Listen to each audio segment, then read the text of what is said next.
Dear fellow students, welcome to Jom Study Live YouTube channel. Today onwards, our presentations will be focused on A/AS level biology, and our main study today is related to cell.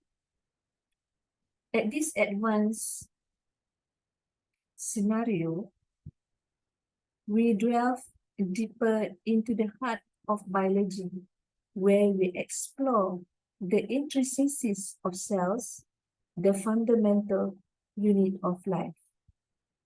Cells are not just the building blocks, they are the architects, engineers, and workers that construct and maintain every living organism.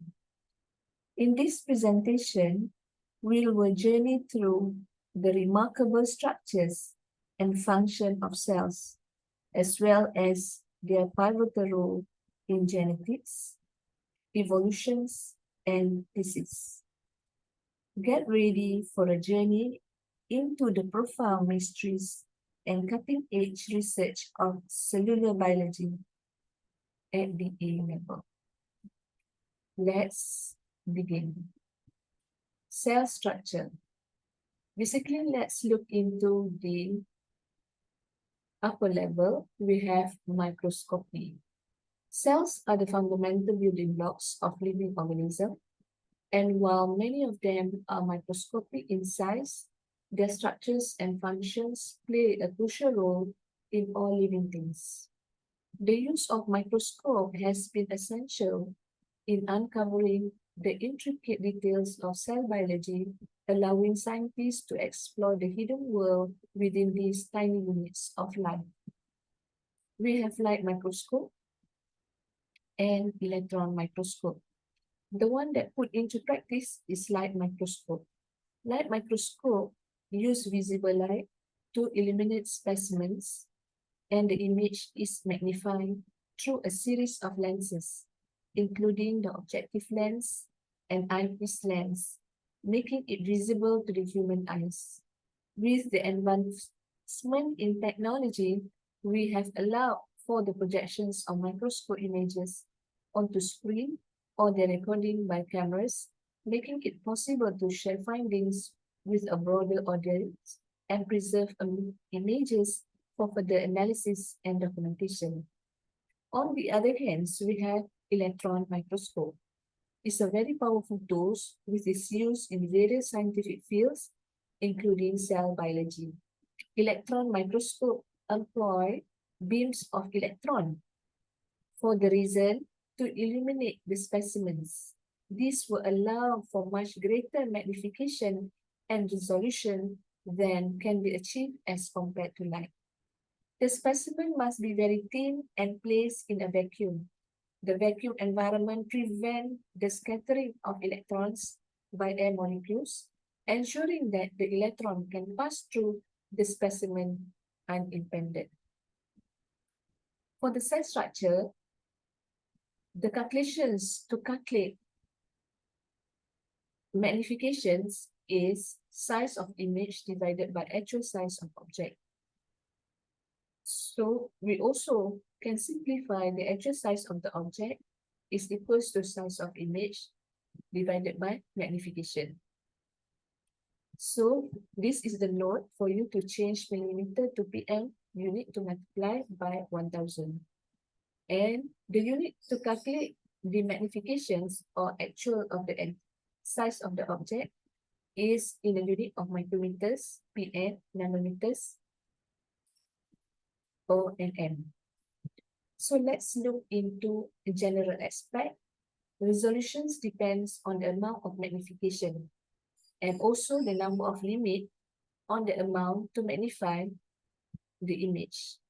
The smaller the object, then we have high need require high resolution.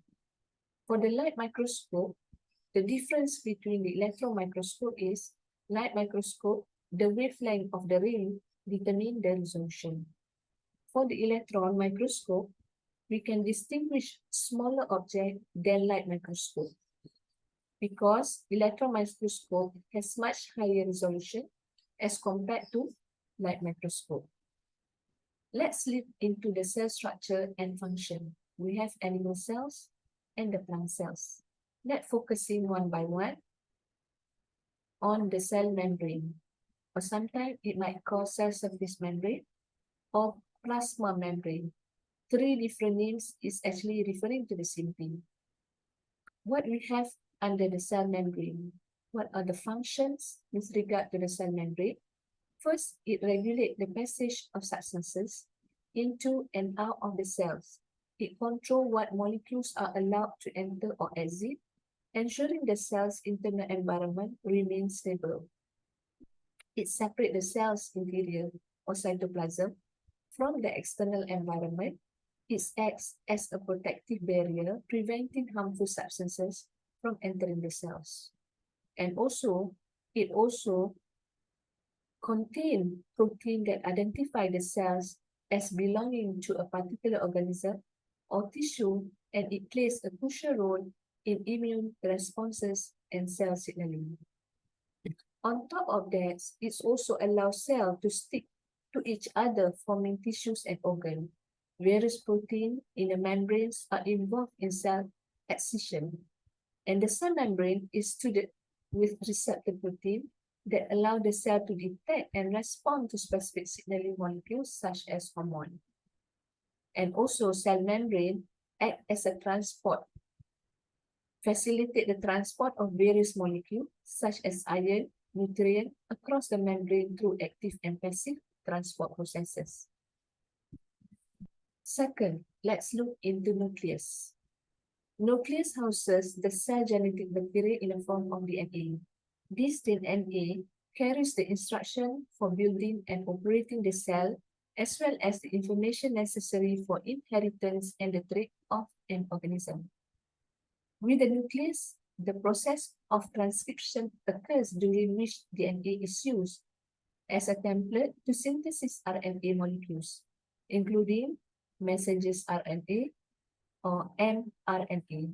These RNA molecules carries genetic information from the nucleus to the cytoplasm, where protein synthesis. Nucleus also act as a houses the cell genetic material in the form of DNA. This DNA carries the instruction for building and operating the cells, as well as the information necessary for inheritance and the trait of an organism. Inside the nucleus, there is a substructure called nucleus, which is involved in the assembly of ribosomal RNA or mRNA and ribosomal subunit. These components are necessary for protein synthesis. And also, nucleus acts as a protection of DNA, where the nuclear envelope, a double membrane surrounding the nucleus, which is provide a protective barrier that separate the cell's genetic material from the cytoplasm, which is helped to prevent damage to DNA.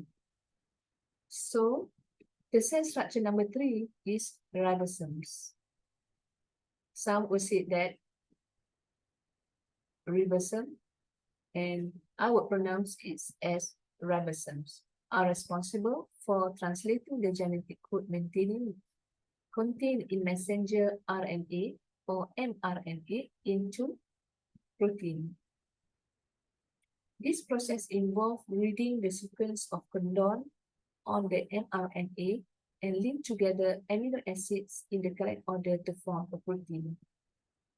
And ribosomes help assemble amino acid into polypeptide chains, which later fold into functional proteins. They catalyze the formation of peptide bonds between amino acid, which is resulting in the growing of protein change. Aside from that, ribosomes exist in two main forms: free ribosomes in the cytoplasm and bound ribosomes attached to the endoplasmic reticulum. Free ribosome synthesis protein that functions within the cell, while bound Ribosomes produce protein for export or insertion into cell membrane. Ribosomes are found in all living cells from single prokaryotes to complex eukaryotes. They are fundamental components of the protein synthesis machinery, which making them essential for life. Let's look the third cell function for vesicles and Golgi apparatus. Vesicles and Golgi apparatus are closely related organelles within eukaryotic cells and are involved in the intracellular transport and modification of protein and lipids. Vesicles serve as a small membrane-bound transport container within cells. They can carry various substances, including protein and lipid, from one part of the cells to another. And the Golgi apparatus is responsible for modifying, sorting, and packaging protein and lipid received from the endoplasmic reticulum. After modification in the Golgi apparatus, these molecules are packaged into vesicle for transport to other parts of the cells or for secretion. Directions of traffic, vesicles act as a vehicles that transport this modified molecule from the Golgi apparatus to their destination, depending on the specific cargo and its destination. Vesicle can travel to different areas of the cells, including the plasma membrane for secretion. The Golgi apparatus process and sort protein and lipids. After adding carbohydrate, change to protein glycosylation and modifications them to their final function form. The Golgi also direct this molecule to the appropriate vesicles for transport. The Golgi apparatus and vesicle work together in the intracellular transport and modification of molecules. The Golgi apparatus process and prepare molecules and vesicles, which is act as the carrier to transport them to their required destination within the cells or for secretion outside the cell. So this coordination is very essential for various cellular functions, including secretion of protein and maintenance of cells membrane component. The fourth cell function we have here is SER, or smooth endoplasmic reticulum. The smooth endoplasmic reticulum, also called SER, is a membranous organelle in eukaryotic cells that has several important functions, including lipid synthesis, one of the primary functions of the SER in the synthesis of lipid, including phospholipids and steroids. These lipids are essential components of cell membrane and serve various cellular functions. The SER also involved in the detoxification of drugs and harmful substances in the liver cells, hepatocytes. Enzymes in the SER help metabolize and detoxify a wide range of chemicals, making it a crucial organelle for drug metabolism and detoxification. Other than that, SER functions as a calcium storage. In some cell types, the SER store calcium ion. This calcium ion play a role in various cellular processes, including muscle contraction and cell signaling. In certain cell types, such as muscle cell, the smooth ER is involved in glycogen metabolism, which store and release glucose as needed for energy. The SER is also involved in the metabolism of lipid, including the breakdown of fatty acid, which can be used as an energy source or for the synthesis of other lipids. Then, fifth cell function, cell structure is Mitochondria. Mitochondria are double membrane organelles found in eukaryotic cell, and they play a crucial role in energy production and several other cellular functions. The primary functions of mitochondria is ATP production. So, Mitochondria are often referred to powerhouse of the cell because their main function is to generate ATP, is adenosine triphosphate, so which is the primary energy currency of the cell. This process called cellular respiration, which is take place in the mitochondria and involve the breakdown of glucose and other organic molecules to produce ATP through a series of biochemical reactions. In addition to ATP production, mitochondria are involved in several other important functions, like cellular metabolism, calcium regulation, apoptosis. First, let's look into cellular metabolism, which is mitochondria are the central to various metabolic processes, including metabolism of carbohydrate, fatty acid, and amino acid. They play a key role in converting this molecule into energy or intermediates for other cellular processes. On top of that, beside involved in the metabolic processes, is also act as a calcium regulation. So it helps regulate intracellular calcium level. They can take up and release calcium ion, which is important for signaling processes and muscle contraction. And mitochondria are also involved in the process of programmed cell death or apoptosis. They release protein that trigger the apoptotic cascade leading to the controlled death of a cell. Next, we have heme synthesis. Mitochondria are also involved in the synthesis of heme, a component of hemoglobin in red blood cells and other hemoprotein. In brown adipose tissue, brown fat, mitochondria have a unique role in generating heat by a process known as thermogenesis. This heat production is essential for maintaining body temperature in some animals and newborn humans. Number 6, we have lysosome. Lysosome exists in both animal cells and plant cells. Lysosomes are membrane-bound and organelles that contain enzymes responsible for breaking down cellular waste and recycling cellular material. They play a crucial role in maintaining cellular health and are bound in various eukaryotic cells, including those of animals and plants. Then we have centrioles,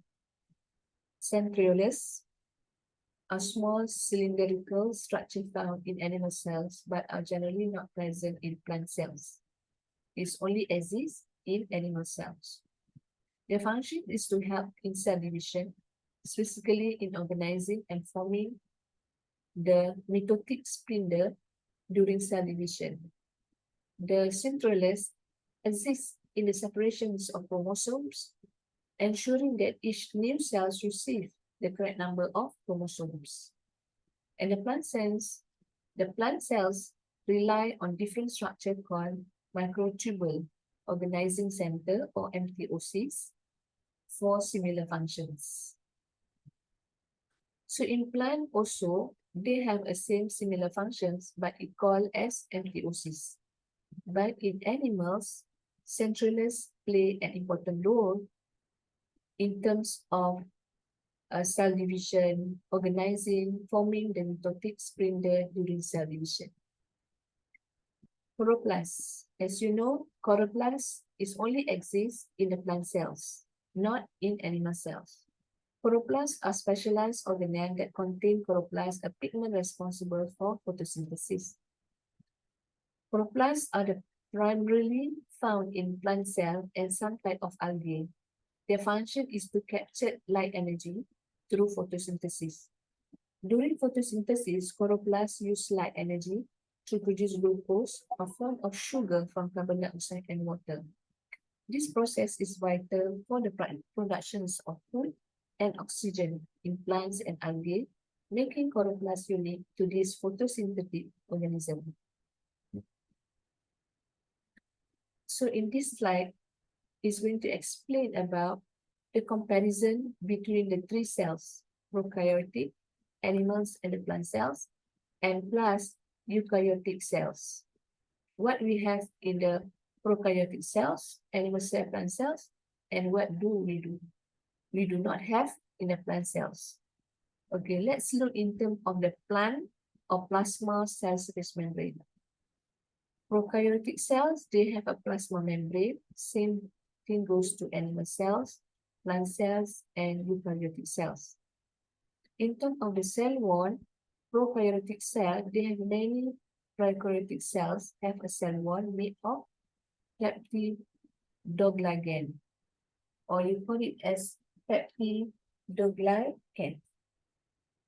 So if you look at the animal cells, they generally cell wall, they don't have cell wall. In the plant cell, they only have a rigid cell wall made of cellulose. Same thing goes to eukaryotic cell, where they only have a rigid cell wall made of cellulose. In terms of the nucleus and nuclear envelope, for the prokaryotic cell, they totally lack a true nucleus, have a nucleoid region. Meanwhile, in animal cell, they have a true nucleus enclosed in a nuclear envelope.